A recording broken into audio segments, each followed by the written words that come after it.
Hi, this is Monica Delamay with the Office of Early Learning at the West Virginia Department of Education.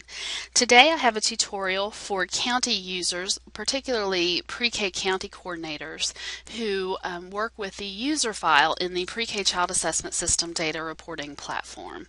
So after you log on as a county pre-K coordinator, you would actually go to the user list, approve new users. And this is a testing site. This is part of the development site. So this data is not real data. We just happen to, it says Work County, but it's certainly not. So what you'll see though is a list of those users in your county at the top in white who have administrative or county access. And then followed by that, you'll see a list of individuals who are your educators, your pre-K educators in your county. And some of you at the very bottom have a list of site managers, meaning principals or child care directors who have access as well. Now for this particular county, I just set up some generic accounts so you could see the different things that were available to you and to help you maintain these files.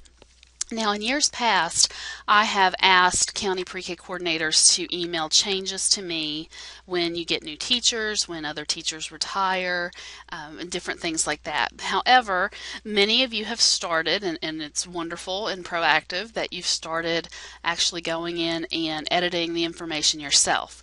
So this year, I'd like all of our pre-K county coordinators to please go in and try to maintain this information yourself. It shouldn't take much time at all. As you get new teachers, it's a simple process, and I'll show you how to do that today. There is a new piece of information though that we've added, that we've moved from the verification that you do with the Office of Early Learning each year about all your pre-K programs with your county collaborative core team, and we have actually added some of those elements to this user file now to follow the actual educators. So let's say I'm Beatrice Baker. I could log on and I could see my capabilities as far as, you know, my information. I'm not the special education director, but if I were, I could certainly click that. I am a Board of Ed employee, so I wouldn't click that. I'm not a site manager. Site manager tabs are reserved for those principals and child care directors. We know that with our Head Start partners, those administrators actually have their own administrative access to where they can work with their employees as well within the different grantee groups. So they've already got that administrative level built in. You'll see first name, last name, email, the user name, and this is typically the WVEIS ID that usually starts with a 9, so you would include that as well. For reliability, you would type in the ELS reliability date where they became reliable, and for a county person, it's typically wouldn't be required unless they were a coach or a mentor for the early learning scale, and if that were the case, then you could certainly do that. This one's also important. I want to be able to make edits to the county user files, so I do want to provide that capability. Also, if I were a teacher, I would have a teacher ID, but since I, as a county administrator, I'm not directly linked to a classroom, I'm not going to have this as an administrator, so that would be blank. I'm going to save my data. Because I am a county employee, I would have a WVEIS ID. We can just randomly type in some numbers here that would be in place of that.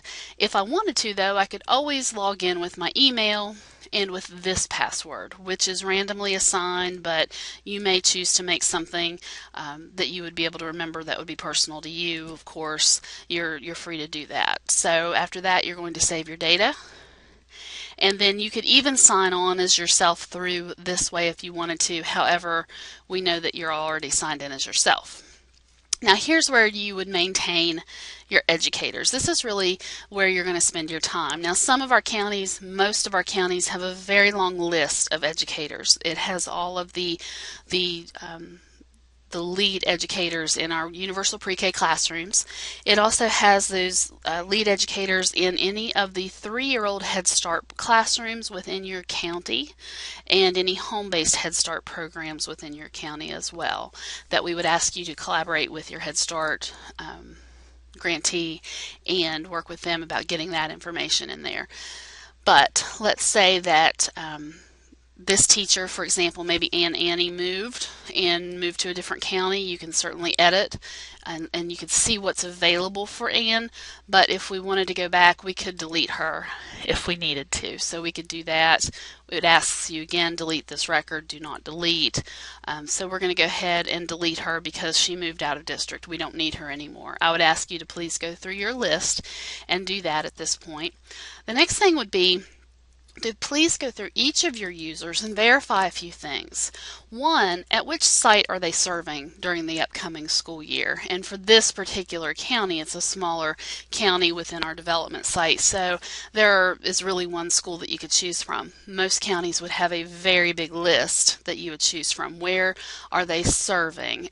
Whether it be within a public school site or at an off-site location, you would choose that site from the drop-down menu.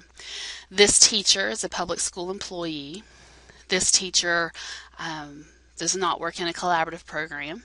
This teacher is not a non-BOE employee because they are, of course, a public school employee. So you make sure that the name's in here correctly, the email's correct. And then this is the new element that we've added into the program this year. This is data that used to be captured on the verification tables you would send in to the Office of Early Learning each year.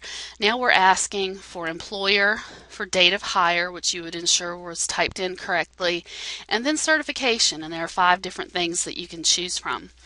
Does this teacher have a professional teaching certificate through our Office of Professional Preparation at the Department of Education, a community program permanent authorization, a community program temporary authorization, in very rare instances perhaps an out-of-field waiver, or is this person a classroom substitute? You have to select one of these before you'll be able to save your data. Of course, you would have their WVEIS username if they are someone with a WVEIS account, their reliability from the early learning scale date, and then their teacher ID, which is typically, though you would want to check with your WVEIS coordinator, the first 4 letters of the last name followed by a space and then the first letter of the first name. So you would then save that data. And the thing about this is that those folks who have WVEIS IDs can actually log in 2 ways. Whenever they log into the Pre-K Child Assessment System, you know that there are 2 different ways that they could do that. They could log in with their WVEIS ID and their WVEIS password, which I do not have access to, and neither will you.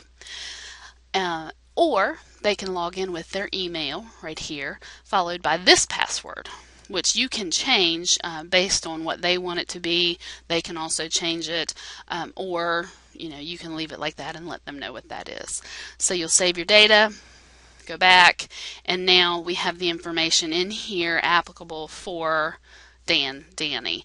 And you can see that because reliability was obtained for the early learning scale in 4 of 2011, looks like there are about 8 months left until the reliability refresher would be due, which we are still working on at the Department of Education.